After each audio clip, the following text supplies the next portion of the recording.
Hola amigos, bienvenidos a un nuevo programa del Bloque Ambiental, siempre por las pantallas de Tintana TV. En esta ocasión seguiremos el desarrollo de dos cursos.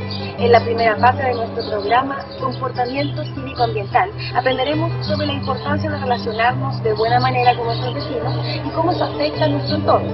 Durante la segunda parte de nuestro programa, conoceremos a fondo cómo implementar huertos orgánicos en nuestras casas y los beneficios que esto implica. Los invito a ver el siguiente Bloque Ambiental.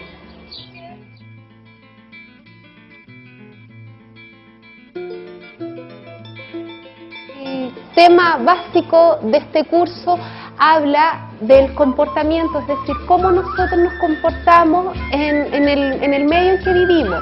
Cuando hablamos de medio nos estamos refiriendo a todo lo que nos rodea, seres humanos, plantas, todo en general, ¿ya?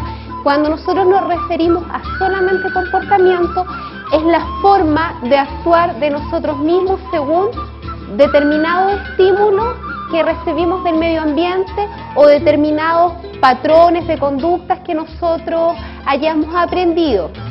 Cuando nosotros hablamos de comportamiento ciudadano, hacemos una diferencia. ¿Qué quiere decir comportamiento ciudadano? Esto básicamente está basado en el aprendizaje que nosotros traemos de la casa o las tradiciones, o está reñido también por reglas de convivencia, por leyes que nos dicen cómo debemos comportarnos en la ciudad o en un grupo de personas. Y el ambiente, vamos a entender por ambiente a todo lo que a nosotros nos rodea, tanto seres humanos, vegetales, animales y todo el medio en que nosotros nos desarrollamos. Vamos a empezar con el siguiente axioma. A todo lo que nosotros hacemos produce una consecuencia, es decir, toda cosa que nosotros realicemos va a producir una consecuencia o una reacción en el medio que nos desarrollemos. Por muy pequeño que sea la acción que nosotros cometamos, eso va a producir una consecuencia. Generalmente uno, cuando encuentra algo mal en la sociedad o en el medio en que se desarrolla, tiende a echarle la culpa a otro. Es decir, por ejemplo, vamos a suponer lo siguiente, vamos a desarrollar la siguiente hipótesis en este curso. Ya la hipótesis se va a referir a esta suposición: la sociedad está patas arriba y el sentido común es el culpable. ¿Qué quiere decir esto? Es que, por ejemplo, nosotros lo que encontremos de malo en la sociedad, decimos, alguien es responsable de esto, pero sin darnos cuenta que nosotros mismos también formamos parte de la sociedad y nos corresponde hacernos responsables de las distintas cosas que nosotros podamos encontrar mal dentro de ellas de acuerdo al lugar o el medio en que nos desarrollemos. Nosotros en estos tres elementos que estuvimos viendo recién, que son el ambiente, las especies animales, vegetales y los seres humanos, estamos dentro de un gran sistema que es el ecosistema, donde interactúan estos tres componentes que hemos estado hablando recién, que es el ambiente, las especies animales y vegetales y las especies humanas. Los seres humanos deben ser los principales actores y los principales responsables de que estas especies se desarrollen en buena forma, porque son esenciales para la vida y son el principio de todo. Ahora, como estábamos hablando recién, ¿por qué era importante recordar estos conceptos? Porque los tres elementos están íntimamente relacionados y los tres elementos van a formar parte de un gran ecosistema que es la biosfera, que es donde se desarrolla la vida, tanto de las especies vegetales, animales y de las especies humanas, que se desarrollan en un ambiente en común, van a formar este gran sistema que es el ecosistema, que es la biosfera, que es donde se desarrolla la vida. ¿Qué creen ustedes que hay acá? Un desequilibrio que va ligado con lo que dijo el caballero acá. La especie humana sería la más importante dentro de la biosfera, ¿verdad? Lo que nosotros estamos viendo acá, que nos está diciendo este esquema, mira, la especie humana es lo más importante y el ambiente y las especies animales y vegetales son como secundarias, o estas dos dependen de este. ¿Será verdad lo que nos dice este esquema o esto estará errado? Pero para el desarrollo de la vida, ¿tendrán los tres que ocupar el mismo espacio dentro de este gran ecosistema, o habrá uno más importante que el otro? Tal vez podríamos resumir que este esquema habla de cómo nosotros entendemos la vida, que es una visión errada, porque los tres elementos son igualmente importantes, y esto no quiere decir o no desconoce que el hombre sea un ser pensante o inteligente, pero si estos tres elementos no están en equilibrio, es imposible que se desarrollara la vida. No hay una especie que sea más importante que la otra. Uno tal vez lo entiende porque dice, ok, soy un ser pensante, soy lo primordial y soy lo más importante dentro de esta cadena. Pero dentro de esta gran cadena de la vida, todo tiene que ser igualmente importante para que no se rompa el equilibrio, como decía el caballero, porque básicamente el hombre es quien depende de las especies animales y vegetales, y no viceversa. Lamentablemente, el ser humano hace dependiente de las otras especies, pero si no existiera el hombre, también se desarrollaría la vida en estos dos, pero no se podría desarrollar si no existieran los dos de allá, ¿verdad? Producido por la mano y la acción del hombre, contaminación de la industria, desperdicios que se arrojan al mar, basurero, deforestación. Todo un daño al ambiente que estábamos viendo recién, provocado por la mano del hombre. Entonces, ¿quién es el responsable de cuidar o que esto no ocurra? El ser humano, o sea, nosotros mismos, ¿verdad? Y es lo que hablamos al comienzo, uno generalmente habla del ser humano, pero muchas veces lo habla como algo ajeno a uno, pero todos en cierta medida somos responsables y estamos llamados a que esto no ocurra. La visión se refleja en lo cotidiano. ¿Qué cosa? No reconocemos que formamos parte de un sistema, nos vemos como ajenos. Una visión reducida y cortoplacista del mundo. Es decir, pocos pensamos en largo plazo o tenemos una visión de futuro, lo que hablábamos al comienzo, es decir, que cada acción que nosotros cometamos va a producir una reacción, ¿ya? O cada mala práctica que nosotros hagamos al medio ambiente, eso también va a traer una consecuencia, y somos nosotros mismos los llamados a que esto no ocurra, desde nuestro propio lugar que ocupemos, ya sea, no sé, reduciendo la basura que botamos en las casas, separando los residuos, con cosas muy pequeñas, plantando en nuestro jardín, cuidando nuestras plantas, usando productos que sean amigables con el medio ambiente. O sea, a través de pequeñas acciones nosotros podemos contribuir a que el ambiente se contamine menos, o sea, seamos unos agentes menos contaminantes. Evitamos desempeñar un rol socialmente activo. ¿Qué quiere decir esto? Que las responsabilidades generalmente se las usamos a otros, o a los municipios, al gobierno central, pero nosotros mismos no nos damos cuenta que de nuestra casa también podemos hacer pequeñas acciones para lograr que esto mejore. No endosarle la responsabilidad solamente a otros, sino que también darnos cuenta de cuál es nuestra responsabilidad. No es un tema que tiene que ver netamente con los recursos, es un tema, como dice, más que ser, aparte de ser optimista, entender y poder transmitir lo que tú sabes y hacerlo y masificarlo y conversarlo entre la gente. Porque, por ejemplo, a ver, el caballero muy bien decía el colegio, y que la gente que esté involucrada en esto sepa de lo que está hablando, porque no puede ser un tema que se discuta a puertas cerradas y que sea conocimiento de unos pocos, sino que tiene que masificarse estos temas si queremos lograr algo. Uno nunca tiene que perder es la capacidad de asombro cuando vemos agentes contaminantes, lo que hemos estado hablando recién, de asombrarse frente a las cosas, de plantearse soluciones, tal vez no soluciones macro, pero algo que nos solucione algo puntual de nuestra comuna o del lugar de donde nosotros estemos.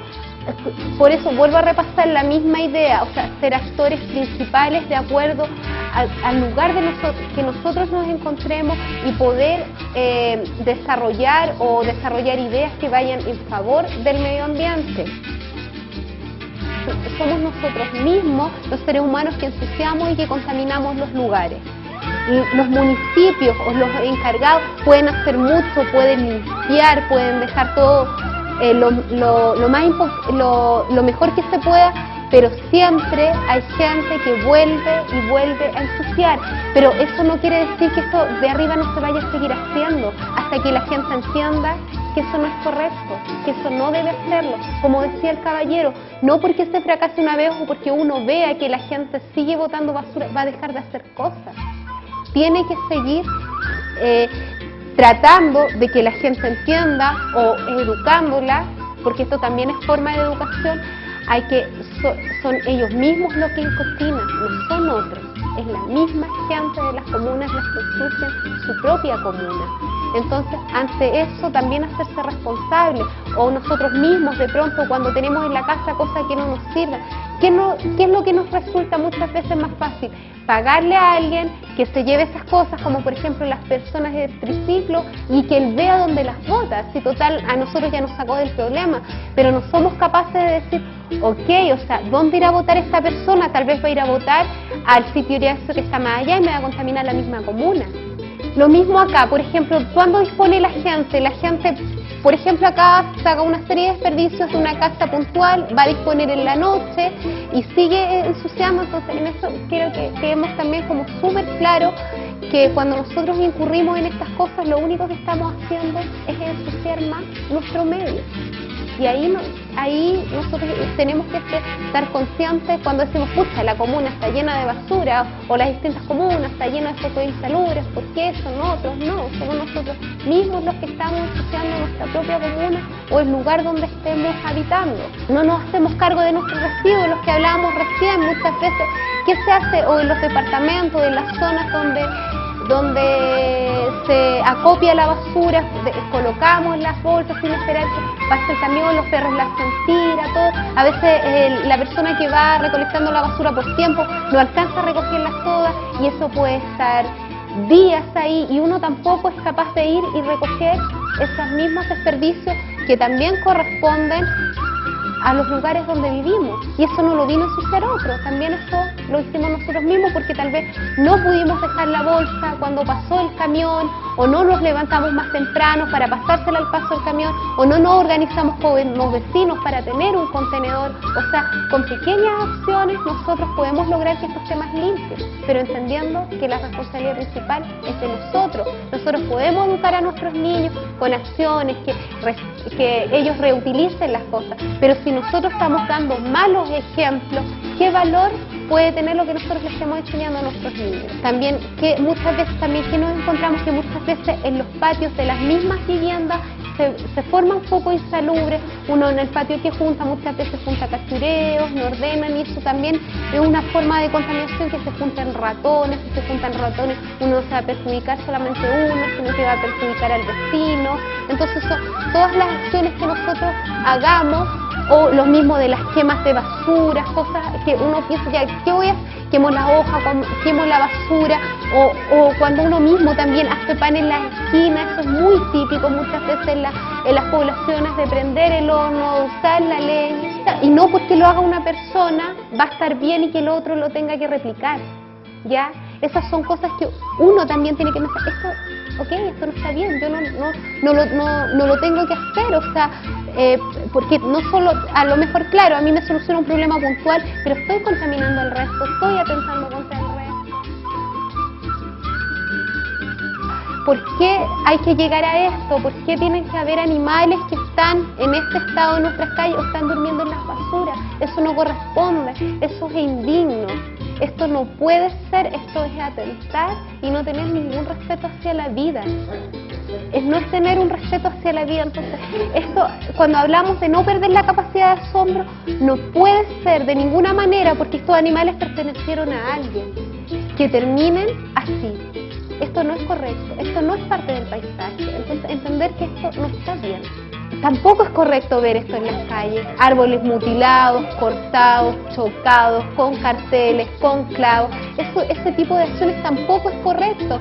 Pensemos que el árbol son seres vivientes, que que cada vez que nosotros hacemos una mala práctica en la vegetación, estamos dañando el árbol. Si nosotros hacemos una mala poda y dejamos heridas expuestas, lo que hablábamos también en las clases, ese árbol se le va produciendo una pudrición, que es una especie de cáncer. Tampoco es algo digno ver un árbol que se está pudriendo de a poco, que esté en la calle, tampoco forman parte del paisaje urbano. Entonces todas estas acciones que muchas veces, por ahorrarse el mantenimiento de un arbolado como corresponde, se hace esto tampoco es correcto. Lo mismo que estábamos viendo con los cerros, esto no forma parte del paisaje urbano en otoño. Entonces nosotros lo tenemos que tener súper claro y ser nosotros lo que también exijamos, o para exigir que cambiemos nuestras actitudes. Otras formas de contaminar es que generamos mucho ruido, abusamos de los recursos naturales, lo que estamos hablando recién, abusamos de las fuentes de energía, pensamos que son inagotables, desperdiciamos el agua, ¿ya?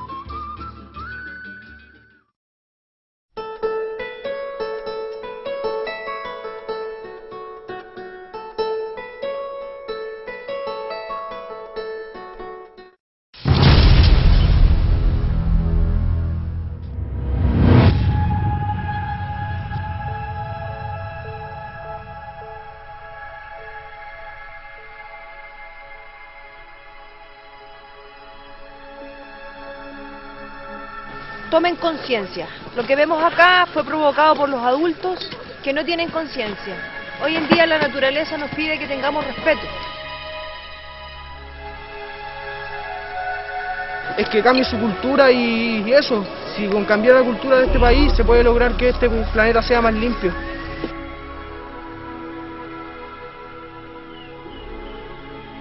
Entonces los niños hoy en día nos están demostrando con su ejemplo que ya no tenemos que venir a botar basura a estos sectores.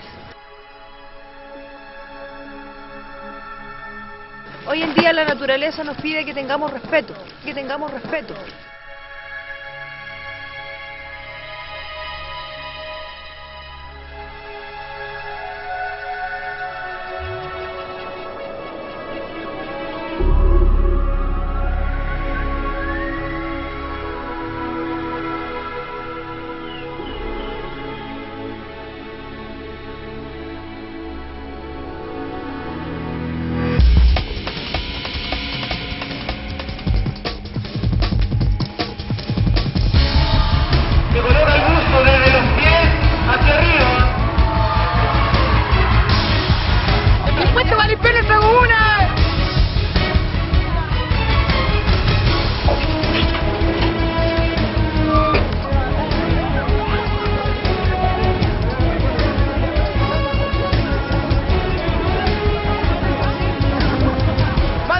jóvenes comprometidos a limpiar nuestra comuna.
Si bien el plantar un árbol parece una tarea simple, convengamos en que no lo es, pues es fundamental tomar las medidas necesarias para asegurar que el árbol sobreviva y se desarrolle saludablemente. Es el espacio que se le brinda a las raíces de la planta para que se desarrollen libremente durante los primeros años, que son críticos para el establecimiento y sobrevivencia de esta. Debe ser un espacio lo suficientemente amplio, al menos 2 veces el ancho del pan de tierra o de la bolsa que contiene las raíces de la planta. En cuanto a la profundidad, esta debe ser igual a la altura del pan de tierra, teniendo en cuenta no enterrar excesivamente la planta, pues si el cuello de la planta, que es la zona del tallo próxima al punto de donde surgen las raíces, queda bajo tierra, la planta puede morir o enfermarse irreversiblemente. Finalmente, la base de la casilla debe mullirse levemente, solo para verificar que no existan piedras grandes u otro material extremadamente duro que obstaculice el desarrollo de las raíces o impida un buen drenaje del agua a través del suelo. Consiste en poner la planta dentro de la aholladura, no sin antes rasgar la bolsa y retirarla cuidadosamente, sin romper el pan de tierra. De lo contrario, se dañarían las raíces, lo cual es sumamente perjudicial. Simultáneamente, se sitúa el tutor dentro de la aholladura, enterrándose unos 10 centímetros bajo la base de la casilla, de forma que quede firme. El tutor es una vara de madera de 5 a 6 centímetros de diámetro y 2.4 metros de altura, sulfatada en su base y con una cruceta para que se mantenga firme en el tiempo que la planta lo requiera. Una vez que la planta y el tutor están debidamente situados, se comienza a rellenar la aholladura con la tierra previamente extraída. Antes de ello, se recomienda aplicar 1 o 2 palas de compost para mejorar la calidad de la tierra revolviendo la mezcla. Una vez llena la aholladura, la tierra se aprieta con las manos suavemente, procurando no dañar las raíces. Esto con el propósito que no queden espacios de aire entre la tierra y el pan de raíces, y la planta y el tutor queden firmes. Por lo general no se le da a esta labor la importancia que merece. El amarrar correctamente la planta a un tutor que esté firme le permite a esta crecer derecho y más rápidamente, pues es el tutor quien debe afirmar a la planta y no la planta al tutor. El amarre consiste en encintar la planta al tutor, cuidando que ésta quede derecha en todo su largo.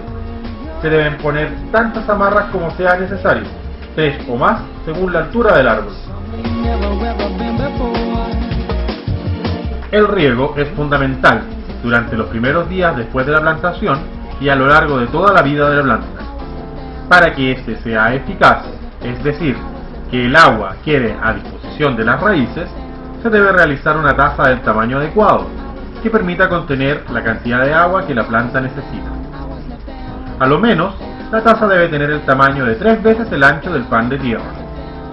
Regar inmediatamente después, pues esto permite que la tierra se comprima suavemente, sin que queden espacios de aire o vacíos entre la tierra con la que se cubrió la casilla y el pan de raíces.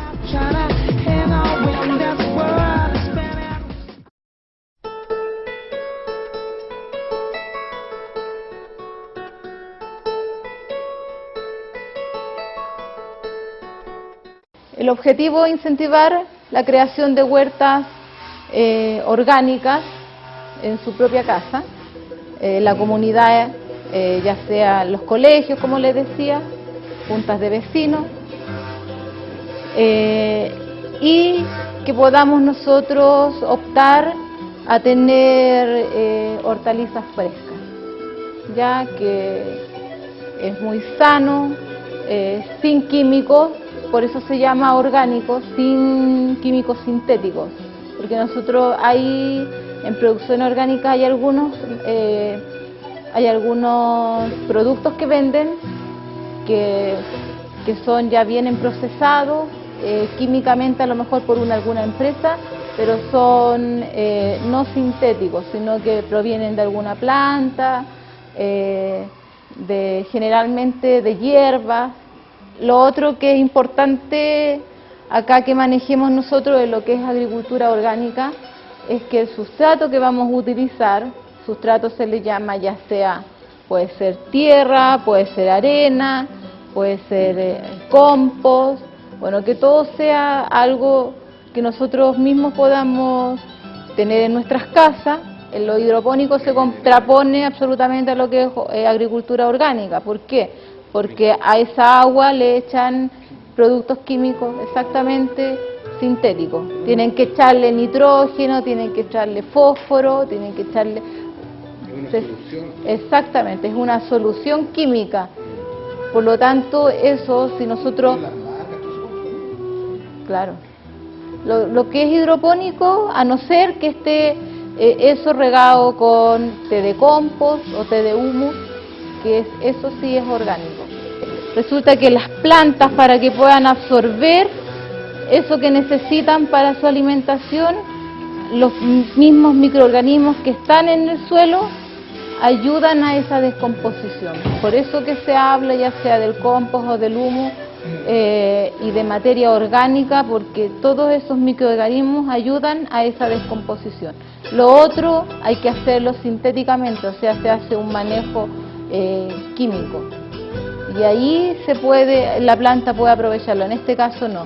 En los mismos microorganismos que están en el suelo, en los sustratos que vamos a utilizar, eso es lo que ayuda a que nuestras plantas puedan absorber lo que necesitan.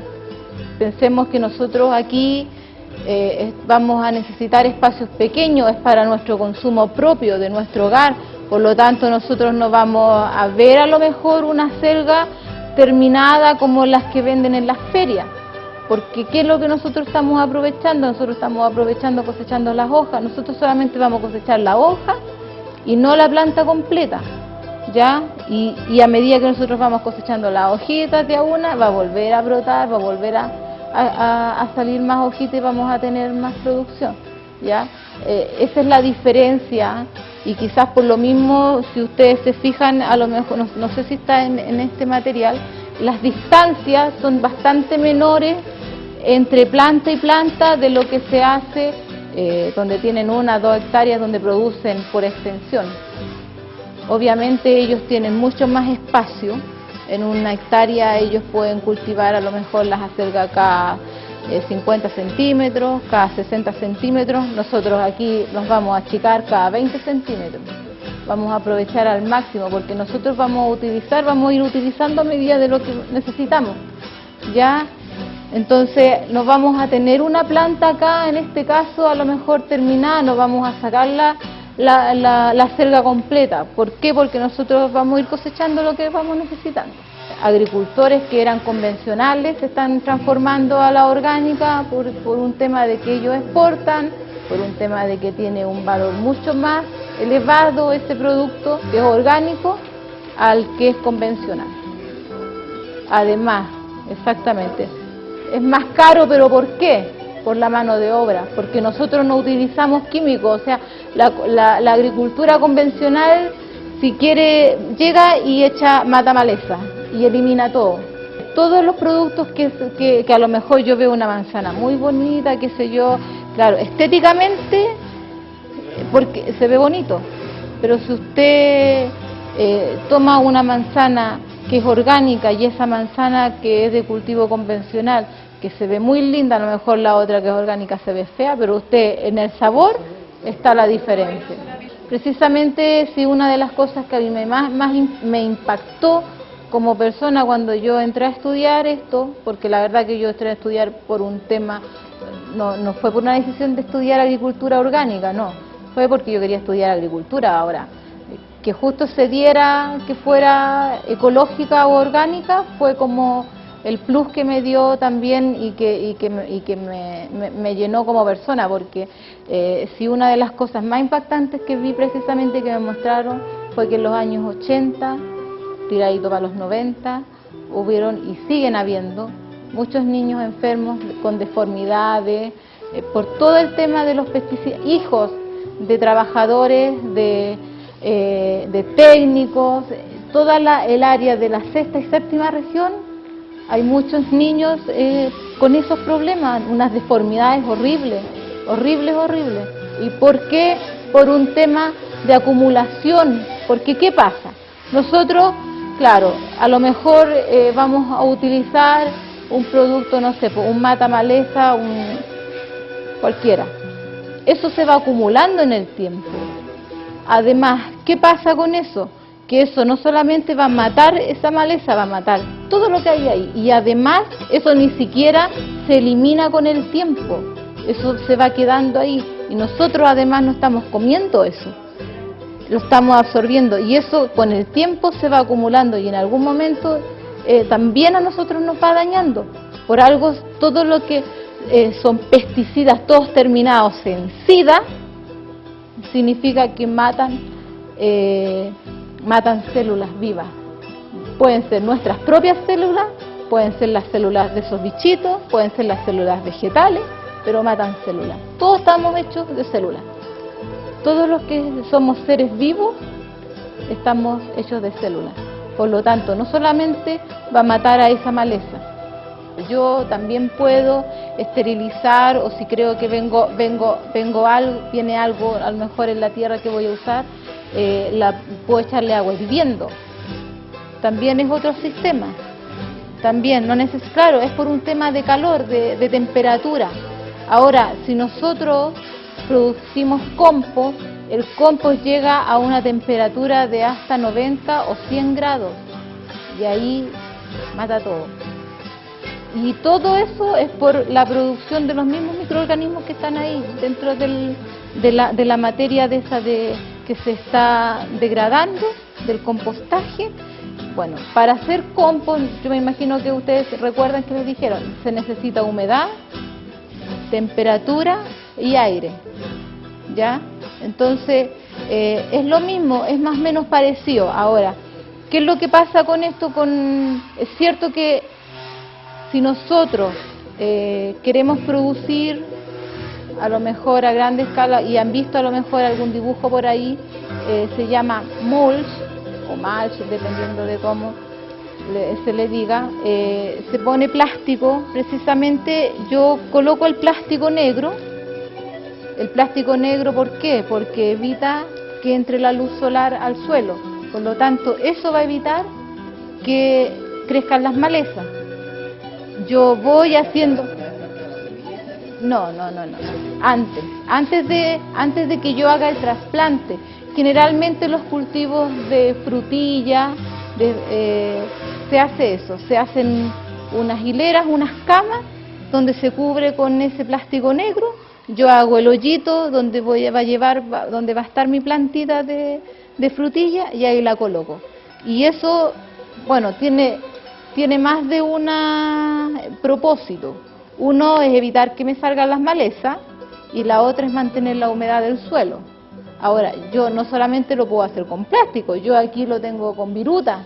Después vamos a ir a ver, no sé si han visto el huerto. No es que sea mata maleza, lo que pasa es que al dar sombra, al evitar que entre la luz al suelo, simplemente no germina la maleza. Perfecto. Pero no son mata maleza, las mata maleza son sintéticos. Eso es nada más que evitar que crezca esa maleza que yo no quiero. Ahora, no todas las malezas depende de lo que nosotros... No existen en realidad las malezas en sí, como si yo les hablo netamente como agricultura orgánica. Si la idea aquí nosotros es que aprovechemos lo que vamos sacando de nuestras propias huertas para poder hacer compost. Ahora, en este caso, yo no les enseño a hacer compost ni humus, porque nosotros como comuna, como diga, nosotros recolectamos el vegetal y nosotros acá hacemos el compost con el que se lleva a las plazas, con el que se hacen los parques, con el que acá mismo yo trabajo en las huertas. Esas son unas fotos de unos cultivos, creo que cubanos, pero aquí tenemos dos ejemplos. Agricultura urbana es porque se cultiva en la urbe, ¿no es cierto? Por eso se llama, no necesariamente en las poblaciones, pero sí en lugares poblados donde está exactamente. Entonces aquí tenemos algunos ejemplos.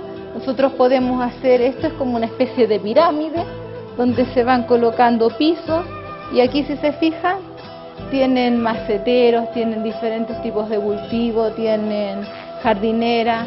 Acá este es otro tipo de cultivo, que al fondo se ve los edificios y está como en paños cultivados.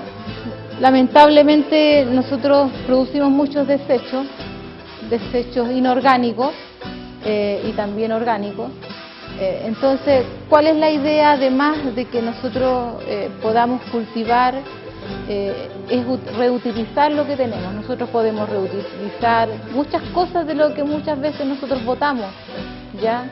Y bueno, y en esto nosotros más adelante les voy a mostrar algunas fotos de lo que más o menos cuál es la idea de reutilizar, ¿ya? Podemos reutilizar las botellas, exacto, podemos reutilizar los Tetra Pak, los vasos de yogur. Hay muchas cosas que nosotros botamos a la basura y podemos reutilizar. Y lo mismo, todo lo que nosotros de repente de las verduras, no sé, por los restos de acelga, las cáscaras de papa, eso también es reutilizar, porque al transformarlo en compost nosotros mismos nos estamos haciendo nuestro propio, nuestra propia tierra de hoja. Ya le vamos a hacer un paralelo a lo que es compost y tierra de hoja. La tierra de hoja, bueno, viene de los bosques, viene de los cerros. Nosotros, al comprar tierra de hoja, nosotros estamos matando nuestros propios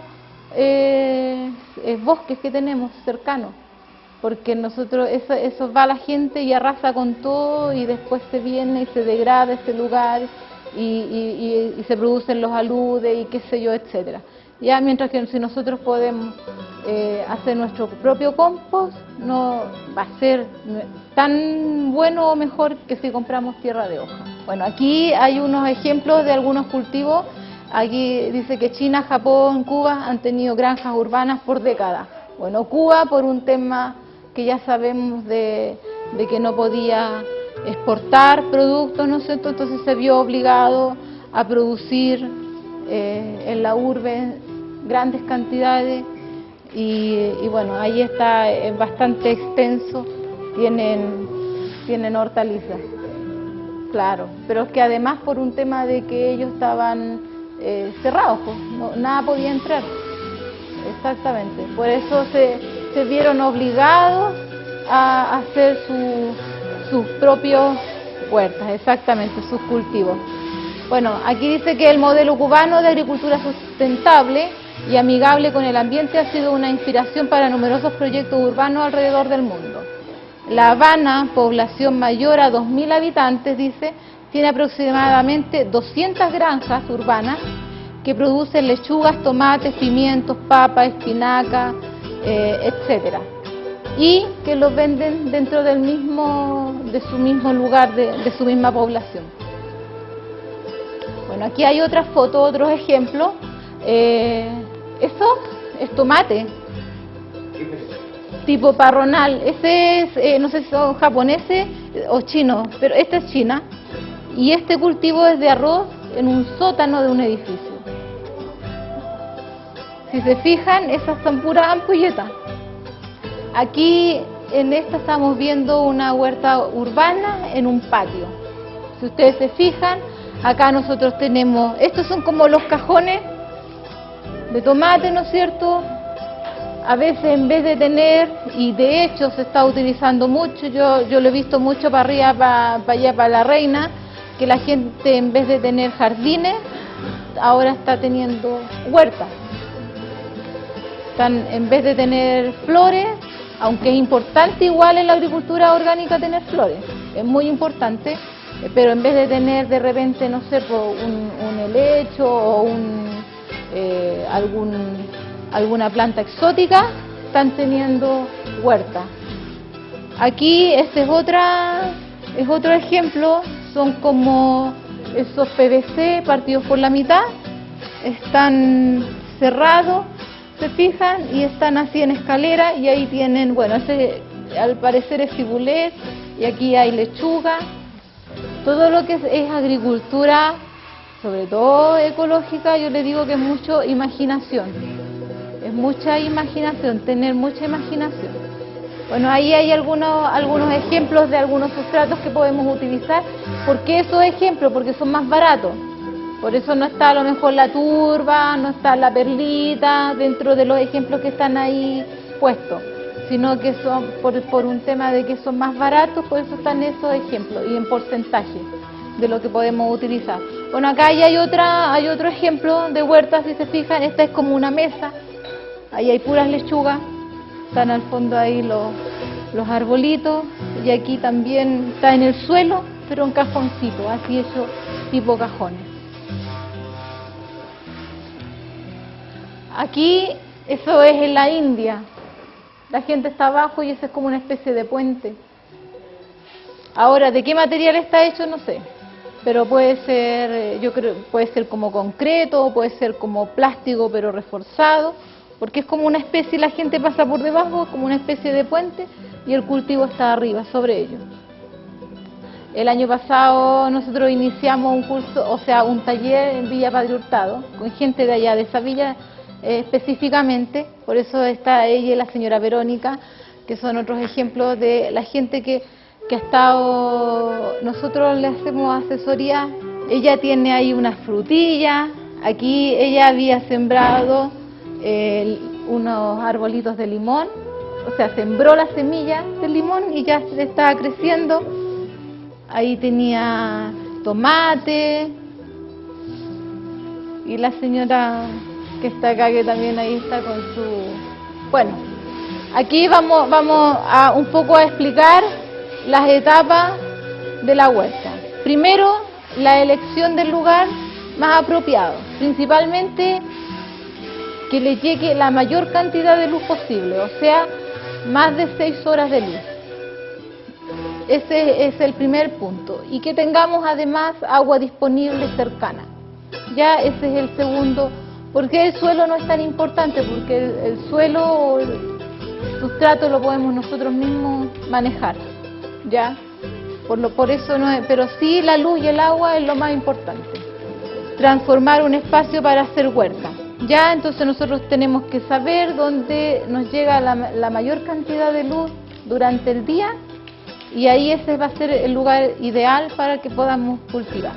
Ahora, lo otro importante es cuánto se quiere producir, según muchas veces el tamaño de lo que tenemos de espacio versus la cantidad de gente de nuestra familia, la cantidad de personas, lo que yo voy a necesitar. Siempre es importante planificar, y generalmente uno va sembrando cada 15, cada 20 días, esa es como la línea que uno debiera seguir, ¿ya?, de cultivo.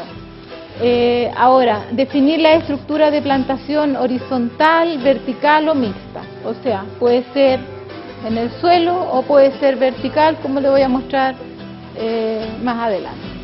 Y de hecho, ahí en lo mismo tienen algunos ejemplos en los folletos que yo le pasé, que ahí hay unas unidades de producción vertical que están hechas con botella y que las vamos a ver en vivo y en directo acá también. Yo por eso le hacía un cálculo. A ver, yo cuando siembro puede ir cada 1 centímetro, pero eso yo después tengo que trasplantarlo, ¿no es cierto?, a un lugar definitivo. Ya, a ese lugar definitivo todo depende del tamaño del cultivo que yo estoy haciendo. Si es una lechuga a lo mejor costina, como crece más hacia arriba, puedo darle una distancia de unos 20 centímetros. Si es una lechuga como la lechuga morada, que es como más arrepollada, necesita un poco más de espacio, yo le puedo dar a lo mejor cada 25 centímetros. A ver, aquí, ¿no es cierto?, es un ejemplo, a lo mejor esta es acelga y esa es rúcula, ¿ya? Esa es rúcula y esta es acelga. Cuando ya mi planta, esta ya está ideal para trasplante. ¿Ustedes vieron esta parte cuando se trasplantaba, cuando era la época? Cuando tienen las 4 hojas verdaderas, porque las primeras 2 hojas son los cotiledones, esas son hojas falsas. Después, cuando crecen las 4 verdaderas, esta ya tiene las 4 verdaderas, por lo tanto yo esta acelga ya la puedo trasplantar al suelo directo, en definitivo a donde yo la voy a dejar. Una de las cosas que se está haciendo y que se está peleando precisamente ahora en estos momentos es la recuperación de semillas autóctonas. hay que hacer un banco de semillas, nosotros tenemos que tener nuestras propias semillas para no tener que depender de otra persona, para no tener que ir a comprar. Ahora, si yo quiero ser orgánico, da lo mismo como esté la semilla inicialmente. Lo importante es que el sustrato que utilizo es que sea orgánico. Yo ya el segundo año, ya esa semilla se va a transformar en semilla orgánica. Ya cuando generalmente uno debe dejar en un cultivo, si yo no sé, pues si tengo el espacio, depende del espacio que yo tenga, pero si yo tengo 2 metros cuadrados y tengo ahí en esos 2 metros cuadrados, no sé, 4 o 5 lechugas, yo dejo siempre el ejemplar más, el que yo vea que es más bonito, más grande, que tiene las hojas más sanas, esa la dejo para semilla. Y esa lechuga a mí me va a dar cientos de semillas. Entonces es importante, yo siempre recalco, es importante que nosotros podamos cosechar nuestra propia semilla, tener nuestro banco de semillas. Vamos a aprovechar de hablar lo que es el tema de los transgénicos. Ese es el peor negocio que se puede hacer, pero como país, si estamos hablando como país, es el peor negocio que nosotros. Primero que nada, esa semilla está tratada y está modificada genéticamente. ¿Ya? ¿Qué significa eso? Que yo a una semilla de lechuga yo le puedo colocar un gen de un ratón. Un gen de un ratón, de un animal, no necesariamente tiene que ser de otro vegetal. Puede ser un gen de un hongo, de un gen de cualquier cosa. Esas son las semillas transgénicas y por eso que se pelea tanto para que no llegue acá. ¿Por qué? Porque esa semilla, si yo tengo un cultivo de maíz, ¿no es cierto? Y yo siempre dejo un ejemplar como semillero, y de hecho se hace comúnmente en el sur, la gente, sobre todo la agricultura tradicional, ellos siempre dejaban su plantita, ¿no es cierto? Pero ¿qué pasa? Que si al lado producen maíz transgénico, exactamente, y me contamina lo mío. ¿Y qué pasa? Que esas semillas transgénicas no son viables, no tienen poder de germinación. Entonces, en algún momento, o sea, siempre yo voy a tener que estar comprando semillas. El único que gana ahí es la empresa que vende la semilla transgénica, porque además vende un paquete, no solamente que te venda la pura semilla, te vende el matamaleza, te vende el fertilizante, te vende todo el paquete tecnológico, como se dice, y el único que gana es la empresa. El campesino no gana nada, pierde, porque después no tiene esa semilla. Si yo quiero reproducir ese mismo maíz, no me va a germinar nada. Porque además, ¿qué pasa con eso? Que si yo tengo un cultivo, bueno, y de hecho es lo que pasa en Estados Unidos, un agricultor que está, no sé, que tiene una siembra de maíz transgénico que compró, y el otro agricultor que está al lado, que usa otra semilla común y corriente, al hacer cruces se contamina. El tipo que es dueño de esa semilla transgénica va y demanda a ese campesino que ni siquiera tenía nada que ver, pero como se le contaminó y encontraron una semilla allá, los demanda y le quitan todo. ¿Ya? Ese es el tema, y por eso que aquí se está peleando mucho, sobre todo en el sur, en el Biobío, en Yumbel se hace el tema de las guardadoras de semillas. No sé si han escuchado ese término.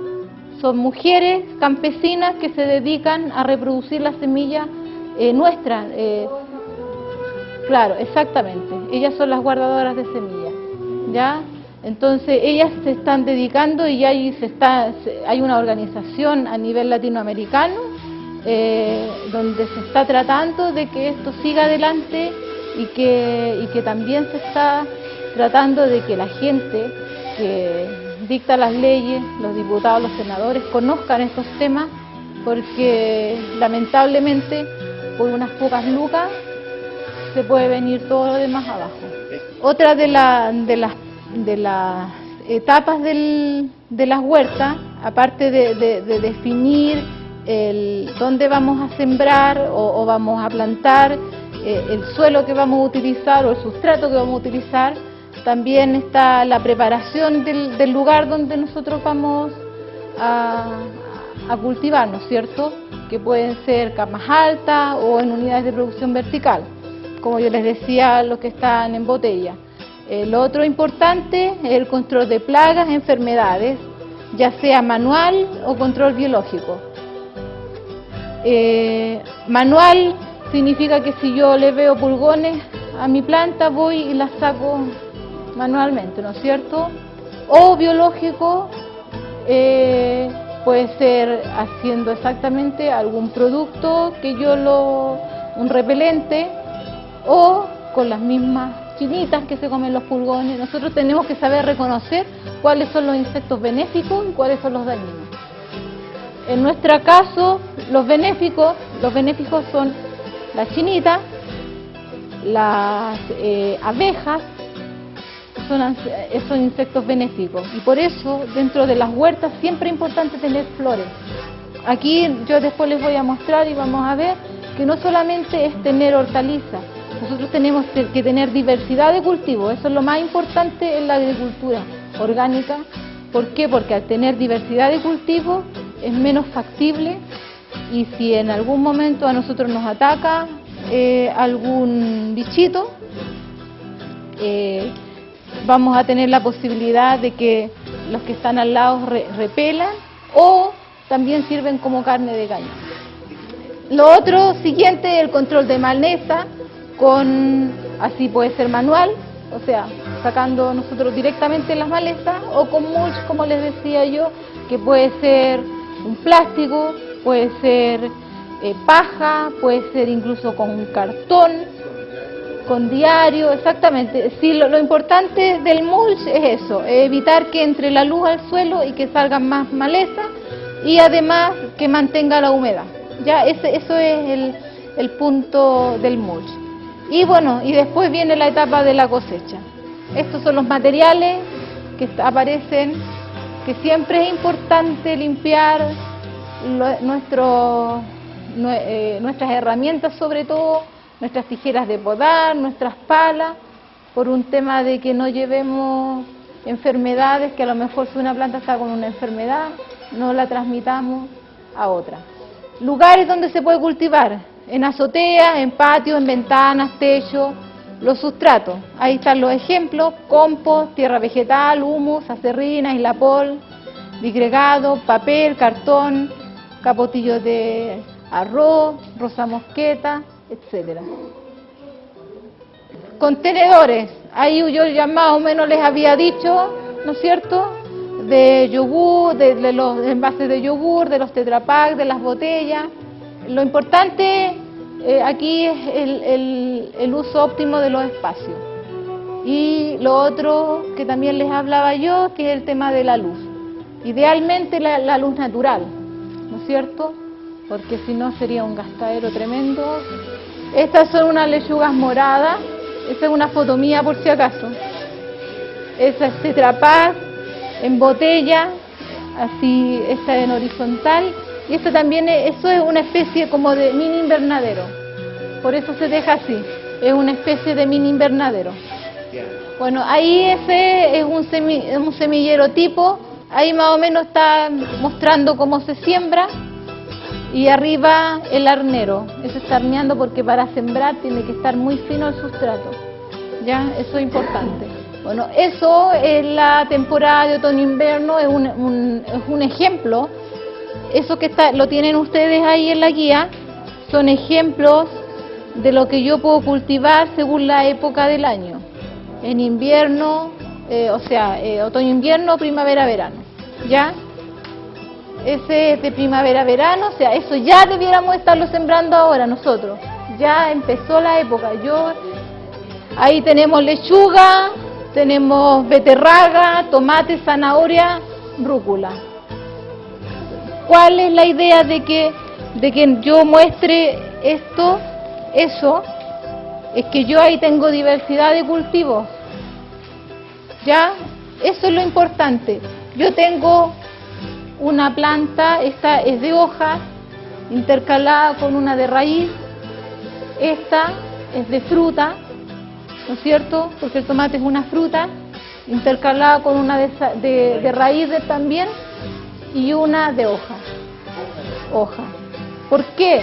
Porque, a ver, eso es muy importante en la agricultura orgánica, la diversidad de cultivos, y además porque yo aprovecho los espacios. Las zanahorias se demoran 6 meses en estar listas, por lo tanto, mientras tanto, yo puedo tener al lado una lechuga, puedo tener rúcula, puedo tener acelga, y voy aprovechando el espacio al máximo. Algunas plantas que son compatibles y no compatibles. ¿Qué significa eso? Que hay algunas que se repelen, entonces por eso de repente no son muy compatibles. Pero en este caso nosotros vamos a ver las compatibles.